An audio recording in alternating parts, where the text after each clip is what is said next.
In his previous life, Mark had cancer and everyone kept it a secret from me. In order to set me free, he started to cheat on me and verbally humiliated and abused me. I couldn't stand it anymore and finally agreed to a divorce. His friends, however, stood on the moral high ground and told me his good intentions and the truth about his cancer. I broke down and committed suicide. But after I died, Mark was resurrected. I watched him cry in front of my tombstone. After being persuaded by his friends, he picked himself up and married the person he had cheated with. Back to the day of the party, Mark jokingly suggested divorce. I didn't get angry, but said calmly, okay. After I said this, the scene suddenly fell into an eerie silence. In the huge luxurious box, I was the only one who seemed unaware and continued to eat the bird's nest in the bowl with my head down. Mark slowly let go of Jane's hand. The handsome face that jokingly said he had fallen in love with someone else and wanted to divorce me gradually became stiff and ugly.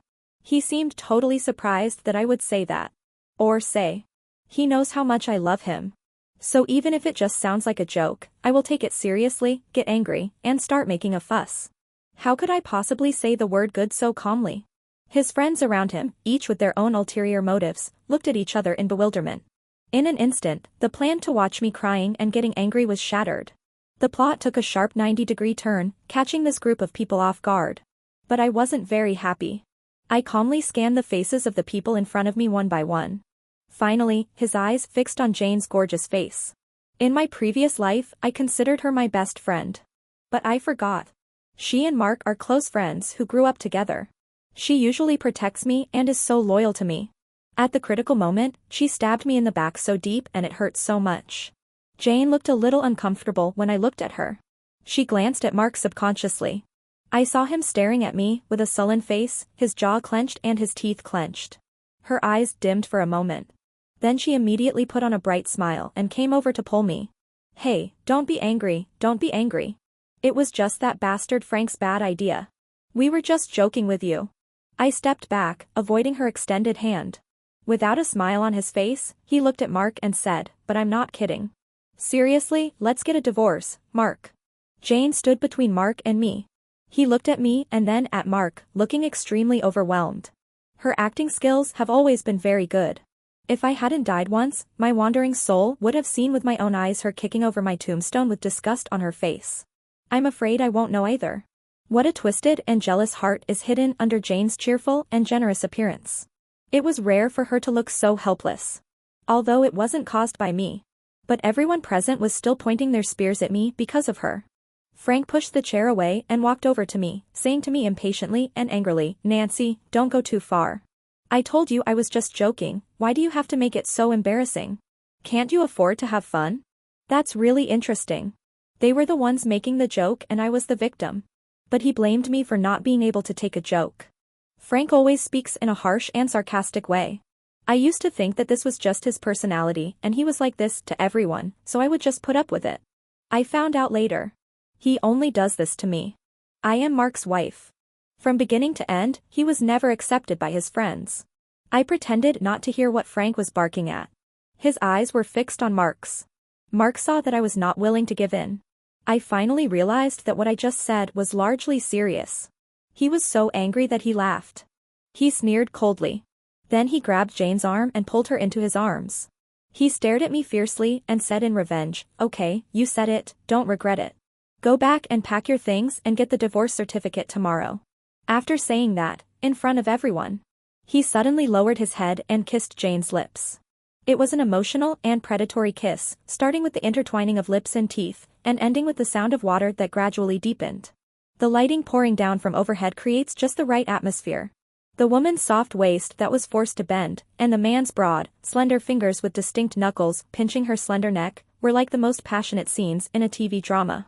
I saw Jane pushing Mark's chest a few times, trying to resist but not resist. Unable to push, she moved up unconsciously and hooked her arms around his neck. I heard someone gasp, and then they excitedly took out their phones to take pictures. I am closest to them and can see the most unspeakable details. I opened my pale and trembling lips, wanting to say something. But I didn't know what to say. It's just that a soft spot in my heart was hit. It's like I have something very precious hidden deep inside. The moment when Mark ignored me and kissed someone else. It shattered gently and silently. Then, I closed my eyes tightly, numbed my face, turned around and walked out. It was drizzling outside. The world was in chaos, the street lights were dim, and the branches on the roadside, shrouded in darkness, were baring their fangs and claws in the cold wind. There was a couple standing next to me, mumbling to each other for a long time. Then the boy took off his coat and covered the girl with it. The two of them held each other tightly and rushed into the rain together. I watched them quickly get into the car parked on the side of the road. He looked a little dazed. I feel like I've forgotten something. But I never could remember it. Until I got home and started packing my things in my room. Suddenly I found an umbrella at the bottom of the box, and my tears burst out uncontrollably. It was a transparent folding umbrella. I used a black marker to paint my favorite cartoon patterns on the inside of the umbrella. One day after school, it started raining heavily. I was going home with my companions. But in the blink of an eye, I saw my deskmate. He was standing under the eaves, looking at the gray sky, with a distant and lonely expression. He must have forgotten to bring his umbrella. However, there was no one in his family who could send him an umbrella. I suddenly felt a little soft-hearted. After hesitating for a while, he finally handed the umbrella in his hand to him. No need to pay it back. Just consider it as a thank you for teaching me how to do the questions. I concealed my girlish feelings with a nonchalant and generous attitude and gave her my favorite umbrella. Then, without even daring to look at his reaction, she turned and ran under her companion's umbrella, urging her to leave quickly. My companions laughed at my familiar, smoking hot cheeks. I got so angry that I started playing with her. But he couldn't help but look back over the rain under the umbrella. The boy was wearing a blue and white school uniform.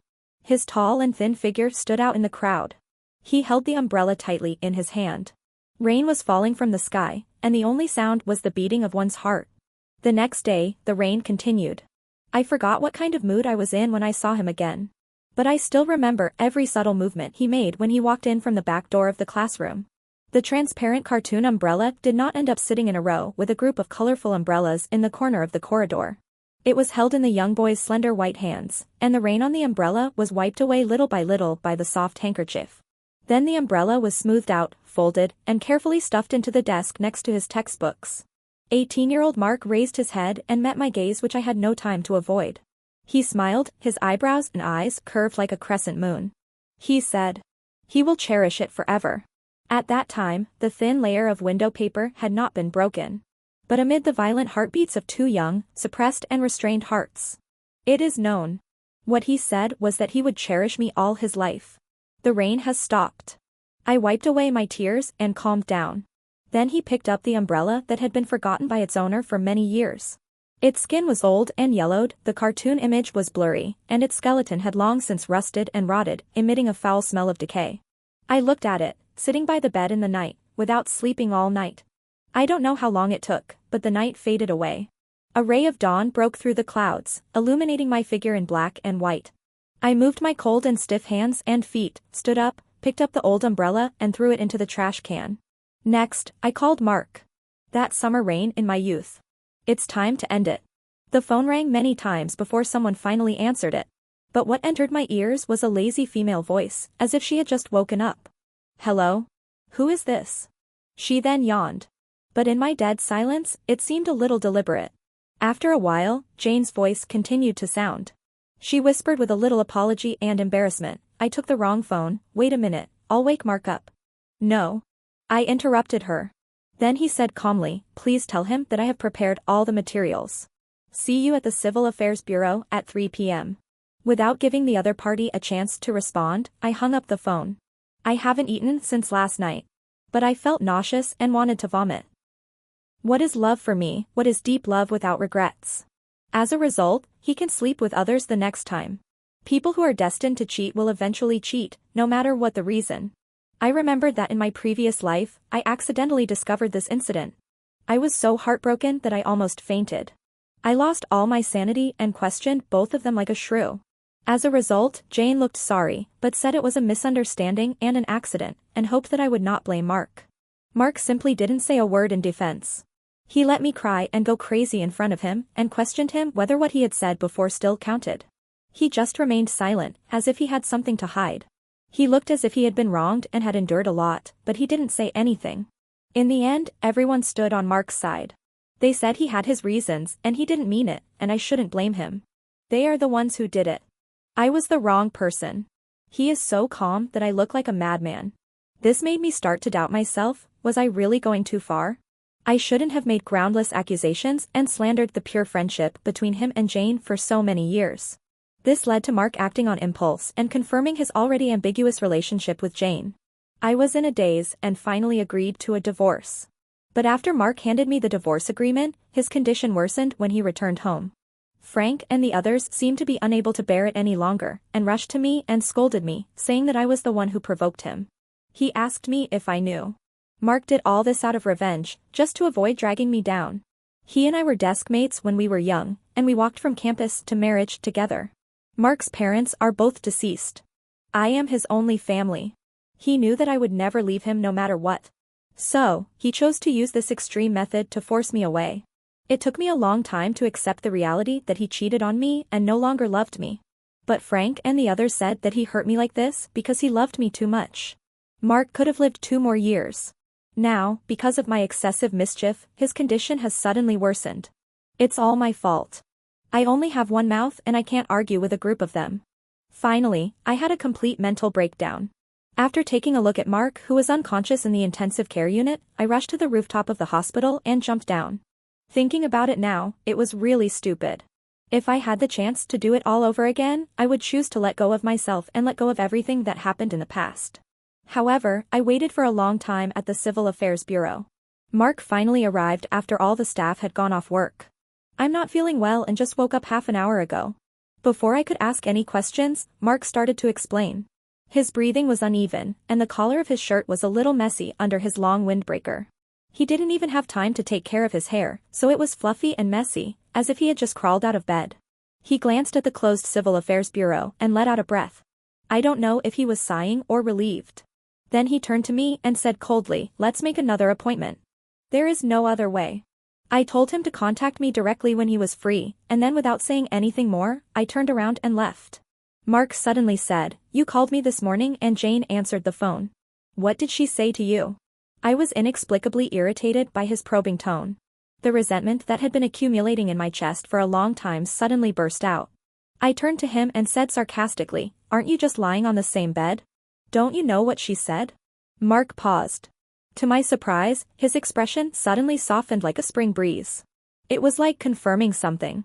He breathed a sigh of relief. She explained to me in a rare gentle tone, "You misunderstood, I drank too much last night and she sent me home. I just happened to be not feeling well and she was worried, so she stayed to take care of me." Not to mention how ridiculous his words sounded. Given our current relationship, I don't know why he needs to explain all this to me. But soon, I understood. Mark suddenly coughed in front of me and his face turned pale instantly. His handsome brows were tightly furrowed, as if in some pain, and he coughed several times in succession. I couldn't tell if he was pretending or if it was real. Anyway, it has nothing to do with me. I turned and left.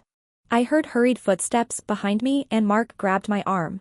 His face was pale and ugly, and his jaw was taut. He said, almost gritting his teeth, "I said I'm not feeling well, don't you care at all?" I knew he was sick, seriously ill. But so what? I moved my arms and frowned, "Let go." Not only did Mark not let go, he even tightened his grip on me, and his expression looked extremely bad. He is the one who wants to divorce me.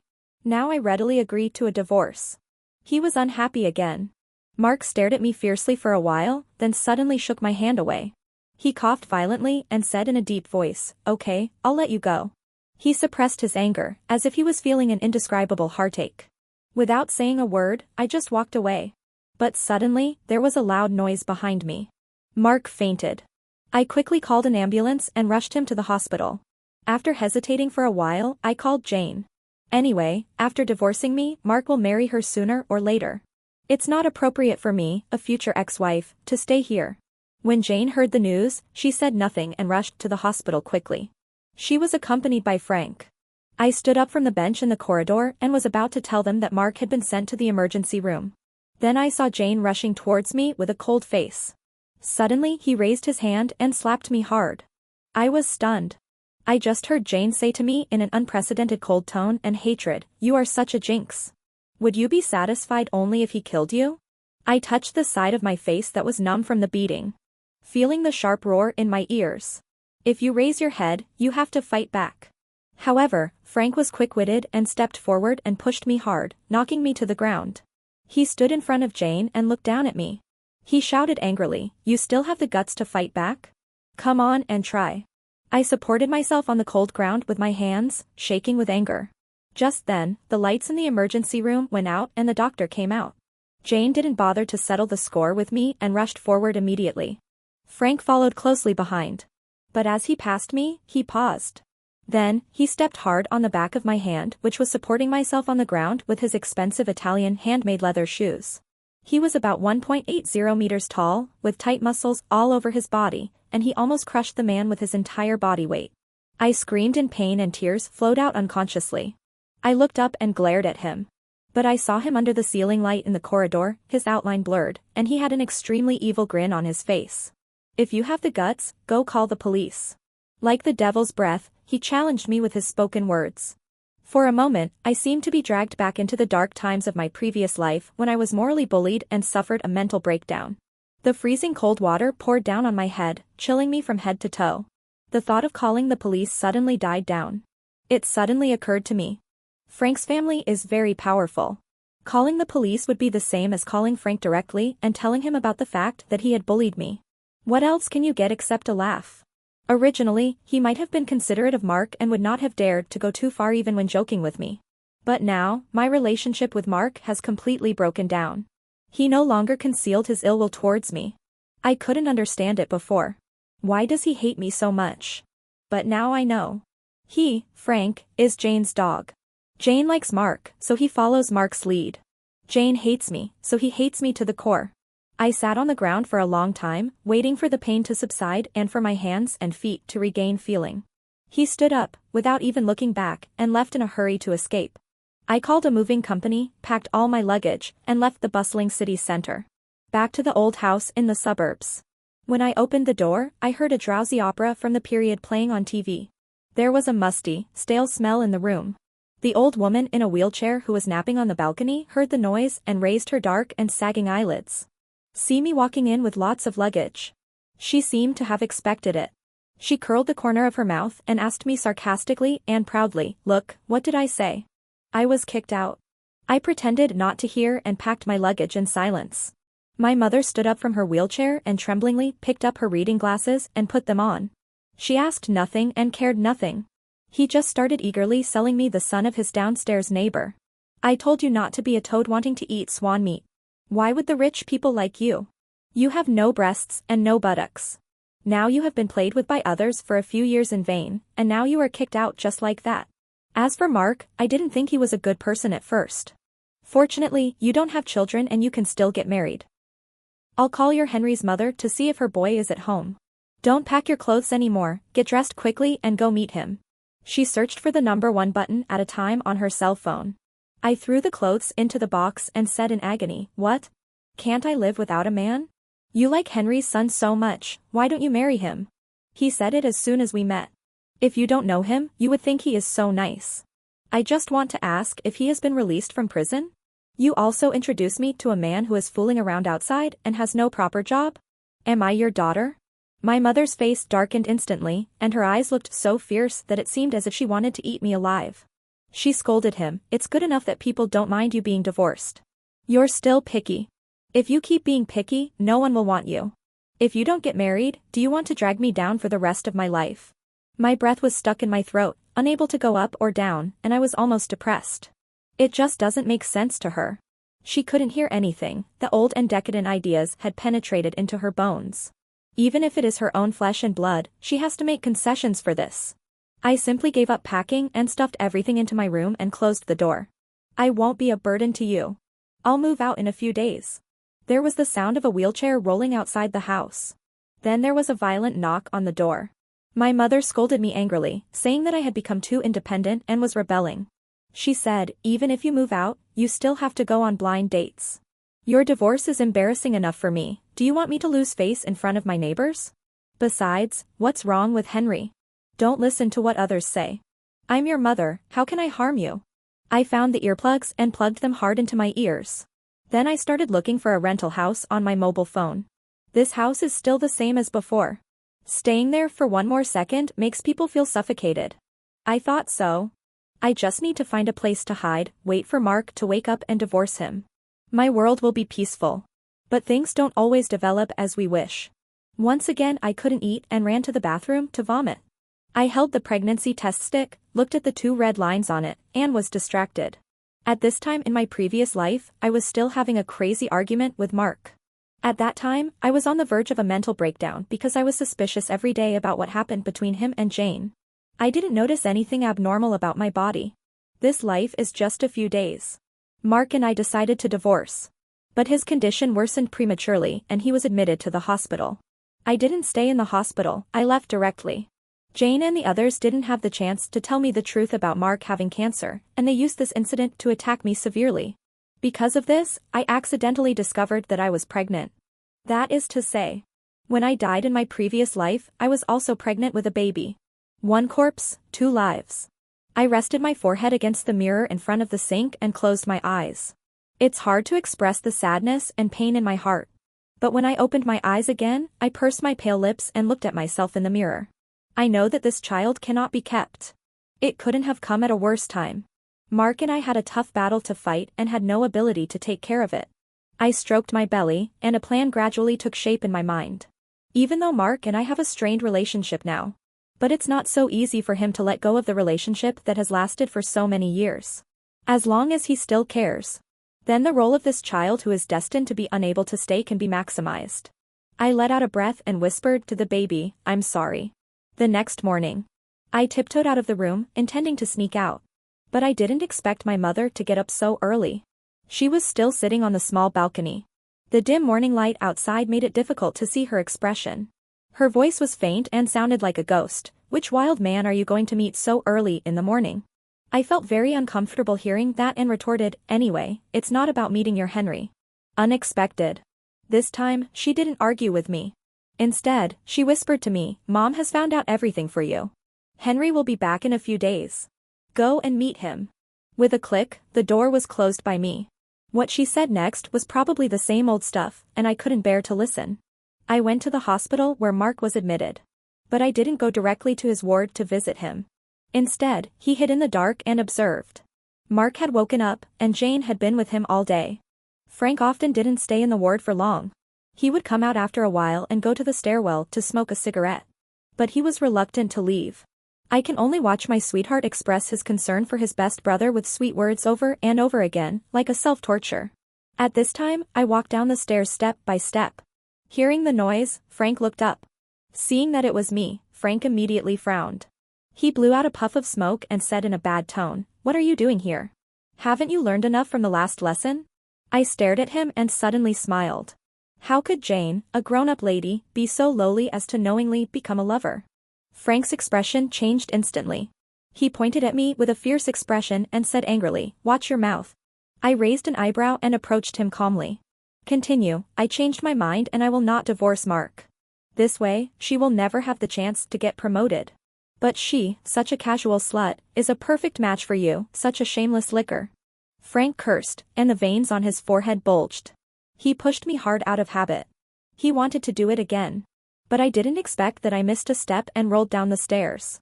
Frank was stunned for a moment, frowned and looked at me coldly from a high place. Until I curled up, covered my stomach, and said with a pale and trembling face, "My child." Frank's fingertips trembled violently and the cigarette fell from his hand. He was instantly horrified. Despite timely medical treatment, the child could not be saved. This is inevitable. After all, just in case, I took the abortion pill before my period. When I opened my eyes, the first thing I saw was Mark, who was standing beside me with red eyes and wearing a hospital gown. When he saw me wake up, he immediately sat up straight and wanted to hold my hand. But when his hand was halfway extended, it dropped dejectedly again. His eyes were a little moist, and he said to me in a hoarse voice, "The child is gone. We have always wanted a child of our own." To this end, Mark started preparing for pregnancy early, reduced company social engagements, quit smoking and drinking, and had regular physical examinations. It was during this investigation that the problem was discovered. I showed a look of astonishment and sadness, and tears rolled down my cheeks as we looked at each other. Noticed Frank standing in the corner with his head down and silent. I raised my finger with difficulty, pointed at him, and said with tears and resentment, "It was him, he pushed me down the stairs." The incident happened suddenly and everyone was caught off guard. At this moment, Mark learned the truth that the child was gone, and turned to look at Frank in disbelief. Frank opened his mouth, but could not argue. After all, no matter how harsh my words were, it was a fact that he hit me. The next second, Mark stood up and rushed over, punching him in the head. He grabbed Frank's collar tightly, and yelled at him in a rage, "Are you crazy? She is my wife. That's my child." The two of them were fighting fiercely, and Frank was basically the one getting beaten, and he didn't dare to fight back. Until Jane tried to stop the fight and was pushed hard by Mark. Frank got angry and fought back. "What about Jane? Who do you think she is?" Inside the ward, the air suddenly became frozen. Mark looked at me lying on the hospital bed, weak as I was after experiencing the pain of losing my son. "Calm down your heavy breathing." He coughed and suppressed it. Jane felt so distressed that she wanted to go up and stroke his back. But he avoided it. What a similar scene. But this time, Mark said in a deep voice, "I have always only regarded Jane as a friend." After hearing this, Jane took a step back in a daze, looking at him with disappointment and pain. Frank cursed, pushed him away, and dragged Jane out of the ward. I watched as Mark called the nurse to add another bed next to me so that he could move over to stay with me. It seemed like everything was back to the way it was at the beginning. He put away his sharp thorns, his sarcasm and his hurt, revealing his underlying love for me. He said even though that person was Frank. "But he hurt me, and he will definitely avenge me and our children." Hearing these words, I couldn't help but feel my heart tremble. But just when my emotions were slightly relieved, suddenly I heard a strange mechanical sound. "Condition changes have been detected, and the strategy time has been shortened. Please complete the task of conquering your first love's ex-wife within 1 month. If the first love ex-wife is not willing to die within a month, the mission will fail, the host will lose the halo of the protagonist, and will remain in this world forever." Mark was holding my cold hand and stroking it, comforting me gently, but suddenly he stopped. I was also suddenly stunned. "Conditions change," Mark muttered under his breath. He seemed a little confused. But then, he keenly noticed that something was wrong with me, raised his eyelids, and locked his deep gaze on me. He smiled and said gently, "What's wrong?" "Baby." The sound of a baby was weird. Considering the strange sound just now, it's hard not to be alert. I pulled my hand away from his grasp, meeting his inquiring gaze. I hesitated for a moment, lowered my eyes and whispered, "I'm tired and want to rest for a while." Mark stared at me for a moment longer. Seeing that I looked really tired, he finally felt relieved, helped me gently cover the quilt, and considerately closed the curtains. From that day on, Mark moved into a ward with me. He was a patient himself, but he took care of me personally. The nurse tried to persuade me several times and wanted to tell me about his condition, but was interrupted by Mark every time. He was obviously hiding something from me, and he was being unreasonably nice to me. Just like the person who kissed Jane deeply in front of me some time ago and told me not to regret it was not him. If you didn't know he had a problem, I might have thought I was suffering from schizophrenia. I cautiously chose to remain silent and treated him in a lukewarm manner. Finally one night, I got the answer I wanted. It was dark and quiet at night. Mark thought I was asleep, so he got up and went to the balcony to smoke. I heard that strange sound again. Mark talked to it, his tone sounding a little impatient. He asked, "System, what is Nancy's current love value for me?"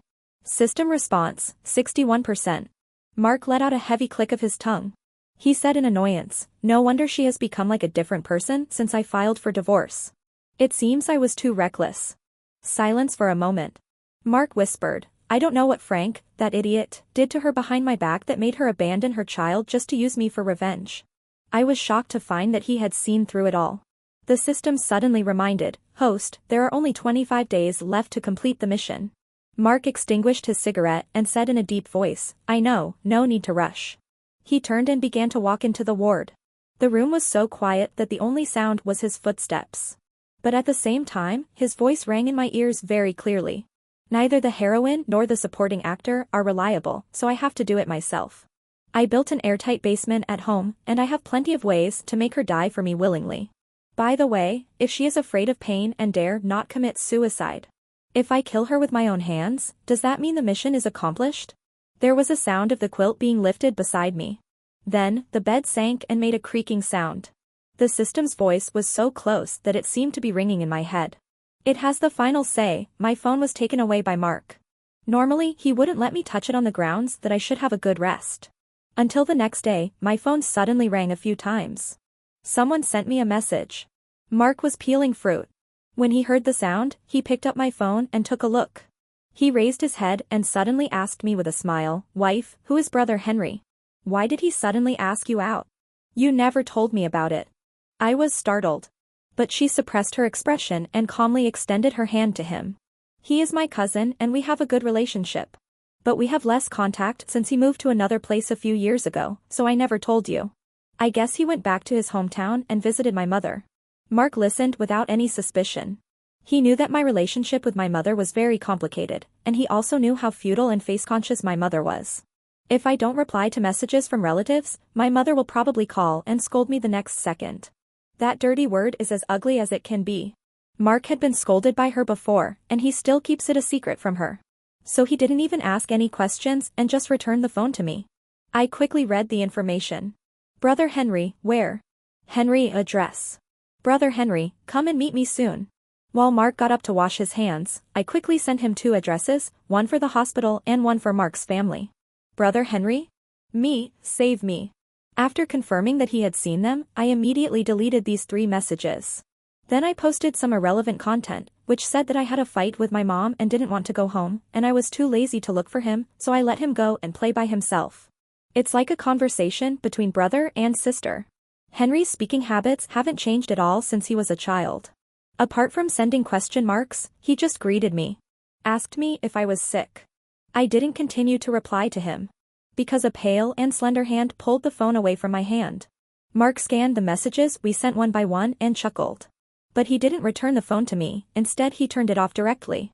"Okay, we have said everything we need to say. You can take a rest for a while. The driver will come to pick us up later."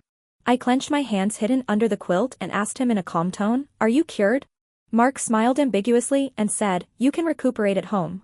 This is what it means to be indisputable. It's running out of time. If I go home with him, my chances of escaping will be very slim." So I took the opportunity when he left the ward, risked getting out of bed, and ran straight out. But I never expected it. Mark didn't leave at all. As soon as I opened the door, I bumped into Mark's chest, who was waiting at the door. He grabbed my wrist suddenly and forcefully. He sneered and said, "You can indeed hear the voice of the system." An hour later, Mark locked me in his carefully built underground cage. Thinking about it now, my only hope is the unreliable brother next door who I haven't seen for many years. I was kind of desperate. There are some uncommon characters in the address. Can he recognize them? If I had known this earlier, I would have just given up and called the police the moment I got the phone. In my impression, Henry has been a very prominent troublemaker since he was a child and has never studied hard. He is 5 years older than me. I am still at the age where I go to primary school obediently with my school bag on my back. He had already started hanging out with people in society, fighting everywhere and collecting protection fees. Because the mothers of our 2 families have a good relationship, he still protects me. One time, I had my pocket money robbed by a gangster who was collecting protection money. Henry picked up a stick and chased the man for 2 miles. In the end, not only did he get my money back, but he also used all the money the gangsters had robbed to buy me candy. Later I was admitted to a key high school and met Mark. He failed the exam and chose to drop out of school to work. We never contacted each other again. Later, the rumors I occasionally heard about him were all bad. Bullying girls and forcing them to have abortions, getting addicted to gambling and always asking for money from their families, getting into trouble outside and being arrested and sent to jail. The image of that immature but protective big brother in my memory is becoming increasingly vague. Even my mother mentioned him and asked me to go on a blind date with him. My first reaction was also resistance and disgust. How could I put my hope of escape on him? I moved my limbs, and the chains connected to the head of the bed immediately made a crisp and creepy sound, echoing infinitely in the dark and closed basement. Before the sound of the chains had died down, a steady sound of footsteps was heard from the only exit of the basement. Mark changed into a set of home clothes, a soft beige sweater and gray casual trousers, which outlined his figure like a pile of jade.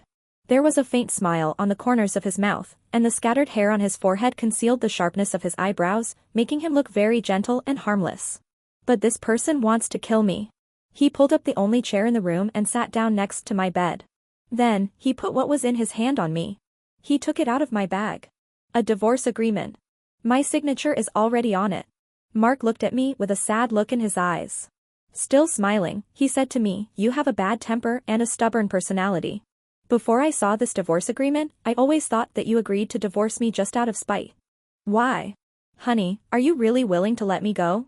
When I listened to it, I just thought it was ridiculous. It was as if I was meeting the person in front of me for the first time. I stared at him and said word by word, "You are about to kill me, and you still ask me if I can't bear to leave you?" Mark's expression remained unchanged, and he was able to explain. He said, "You heard it too, this is a task I must complete, but once everything is done, I will get a chance to save someone." He looked at me steadily and promised, "I will not let you die. Even if the heroine of this world is Jane, you are the only one I love. Don't you believe me?"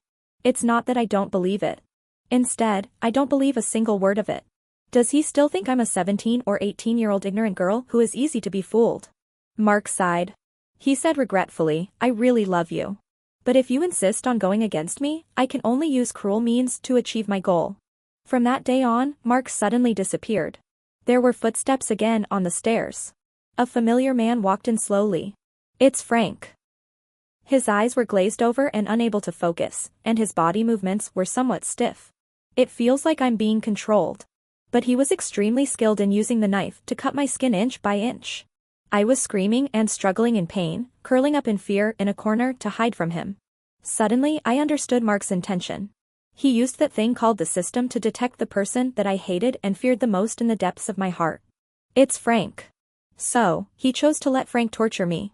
Just like in my previous life, it pushed me to the point of complete mental breakdown.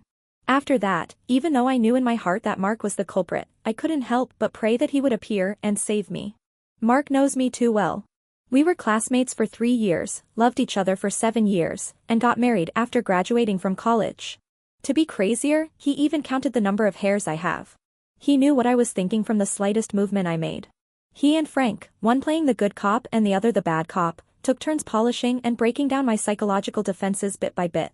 He doesn't show up. But every time I woke up after being tortured, I would see an item related to him in the room. More or less, it reminds me of the good memories I had with him when I am in pain. That day, I opened my eyes again. But I didn't see the devil Frank. Instead, there is a cute doll at the head of the bed. There was also a note with a clear and sharp handwriting saying, "How about having another baby? Happy face." The bright red blood flowed down my arms and soaked the sheets that had already become stained and smelly. My long hair was messy and my eyes were red and swollen as I stared at the line of words and the smiley face at the end.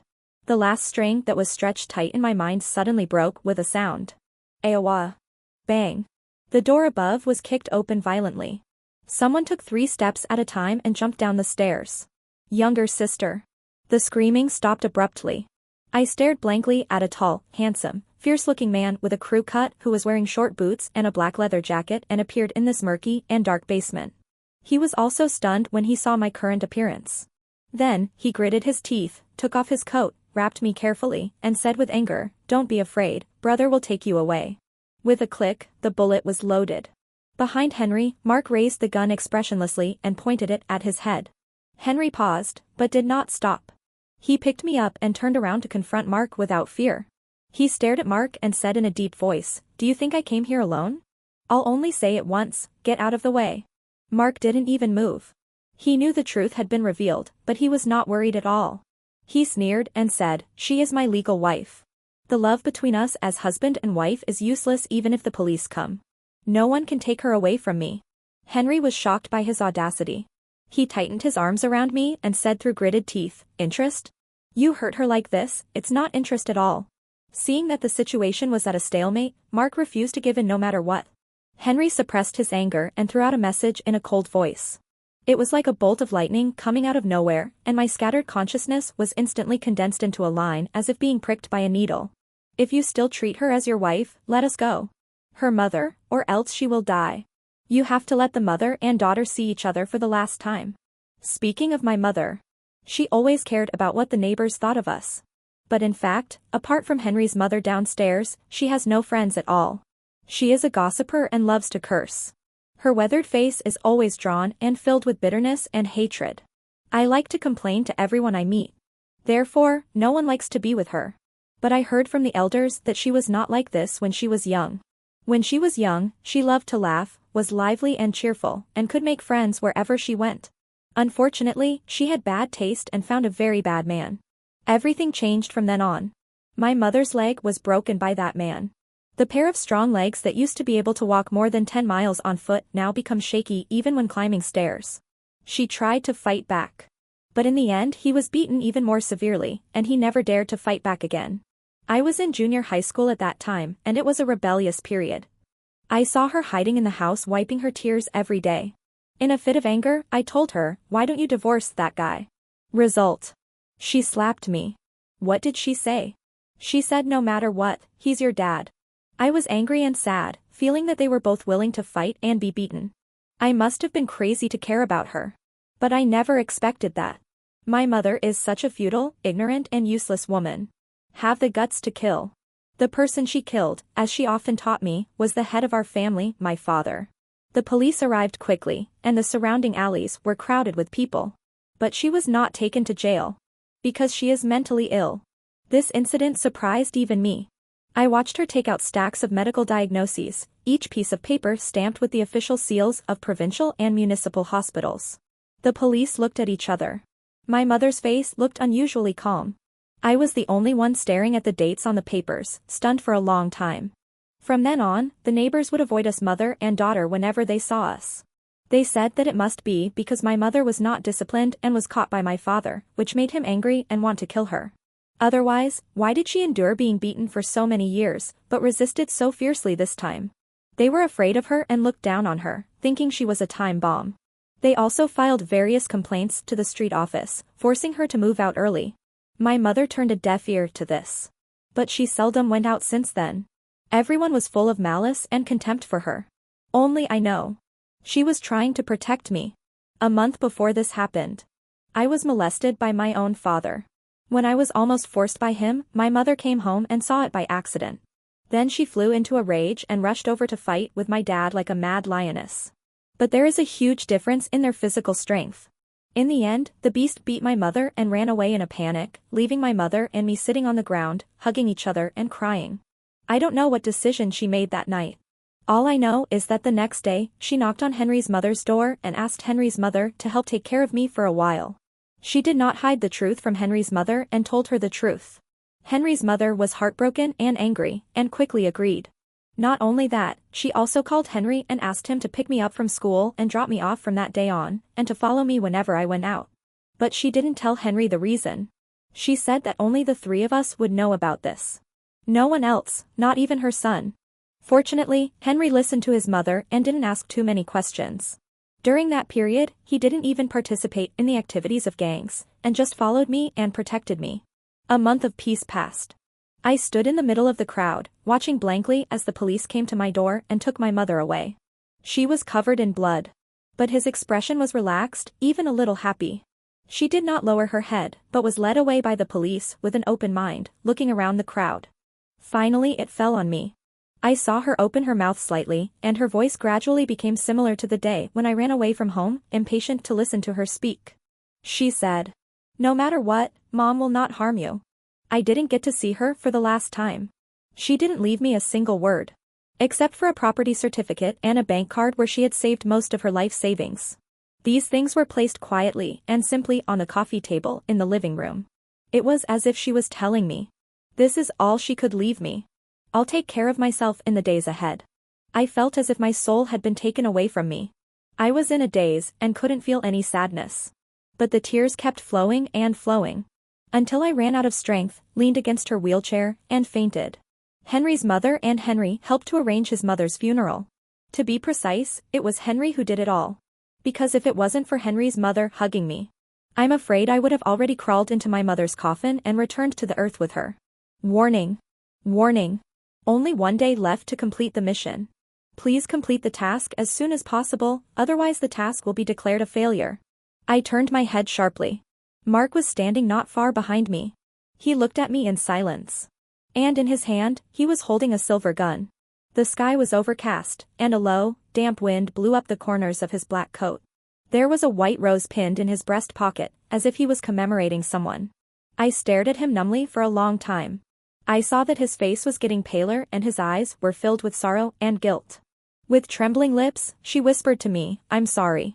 He finally raised his arm and pointed the black muzzle of the gun at me. Then There was a dull bang. Mark fell to the ground, the gun dropped from his hand, and rolled into the short grass. Then, the gun was picked up by another slender and powerful hand with broad finger bones. He was cursing and complaining while calling the police, with one leg still on the shovel and Mark, who had been knocked unconscious, under his feet.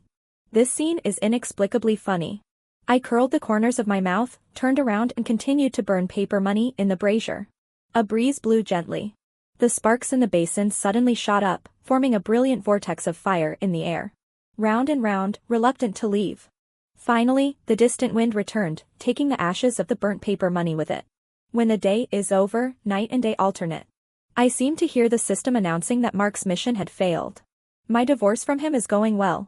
Because of Henry's testimony and the irrefutable evidence in the basement, Mark was charged with murdering and abusing his wife. At the same time, his company was declared bankrupt, all his assets were frozen, and he was brought to court for illegal possession of firearms. It was as if his aura as the protagonist had really disappeared. This time, Jane ignored his choice of help. Instead of helping him, Frank made things worse by providing the court with more information about his economic crimes. Overnight, Mark went from being a favored child of destiny who was admired by everyone to a black-hearted capitalist who was hated by everyone. I watched the trial scene and saw Mark's dazed look and his embarrassed look as he cried and begged for mercy when he heard the verdict. Suddenly I feel that if there is no so-called protagonist halo, he is such a rotten person. He was sentenced to execution by firing squad for multiple crimes. Before that, he begged to see me. I wanted to hear his last words, so I went. When he saw me, his eyes lit up as if he had seen a life-saving straw. At this time, he had an untidy beard, dark circles under his eyes, and a somewhat crazy expression. He tried his best to coax me. I still have a chance, I still have a chance. Wife, please help me. The system is willing to give me another chance, as long as you help me. Listen to me. I have cleared many dungeon worlds. I have been a worker and a doctor. As long as you help me, I can take you to any world I have cleared to enjoy the happiness. Don't you love me? Can you help me? I have always been wary of that mysterious system. I asked him cautiously, how do you want me to help you? Mark approached suddenly and said anxiously, my protagonist halo has disappeared, you go find the new male protagonist of this world. As long as you can seduce him and bring him to me, I will find a way to take away his luck. It's really surprising. Now that Mark has completely stopped pretending, he can actually be this thick-skinned.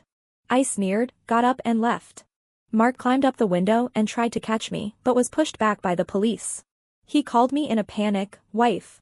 Wife. Nancy. Didn't you say you would stay with me forever? I paused. But he only paused for a moment and then continued walking forward without looking back. Seeing this, Mark was completely desperate. He fell back and murmured, it's not fair. It's not fair. System, you lied to me. Didn't you say this was a simple strategy mission? Why is this happening? How is it possible that someone in this world is willing to die for another person? You are lying to me. I want to complain, give me another chance, I want to start over. The sound of his collapse was getting farther and farther away from me. It was as if my painful and dark past life was just a very distant dream. When I woke up from the dream, it was bright outside. He will never know. I actually died for him. He doesn't deserve it. On the side of the road. I looked at the 8-figure luxury car in front of me. He looked at the car, and then at Henry, who was looking out the window with his long, muscular arms hanging down and wearing black sunglasses, trying to act cool. I asked him in a complicated tone, did you rob a bank? Or did you join the underworld? Henry's mouth twitched, he took off his sunglasses and looked at me speechlessly. Has your mouth ever been poisoned? Can't I earn it myself? He opened the car door, stepped out with his long legs, then walked in front of me and opened the passenger door in a gentlemanly manner. I got in the car and fastened my seatbelt suspiciously, with a look of disbelief on my face. Henry was helpless. He had to explain to me, even though your brother doesn't study, I have been away from home for these years and have been working very hard in business, okay? Doing business? I was stunned for a moment and blurted out, aren't you in jail? Sizzle. Henry turned the steering wheel sharply and with a beautiful drift, he stopped the car steadily on the side of the road. He said nothing and took a deep breath. Then he turned his head and looked at me expressionlessly. Who told you that? Do you believe it? I avoided his gaze guiltily and tried to recall the source of the rumor. In an instant, I understood everything. Henry had almost guessed it. He was angry and amused, but he was reluctant to teach me a lesson. But I wasn't very happy.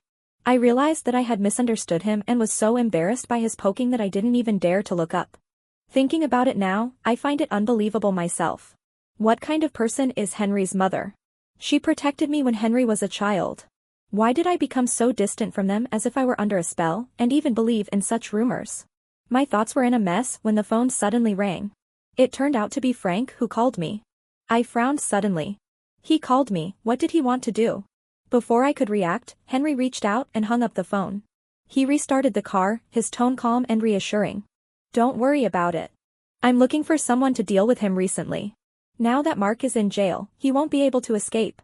Now that I'm here, I'll see who dares to bully you again. The following sentence was like a small flame that ignited the temperature in the quiet carriage. I was touched and looked up to thank him. But I unexpectedly discovered that his ears were a little red. Henry coughed to cover it up. Then, he said a little awkwardly, I heard from my mom, you agreed to go on a blind date with me? Well, come to my house for dinner tonight? My mom cooked your favorite dishes. I turned my face away and looked at the scenery passing by outside the car window and the pedestrians strolling by. Press the curve of the corners of your mouth. I imitated him and pretended to cough, then said with a smile, okay.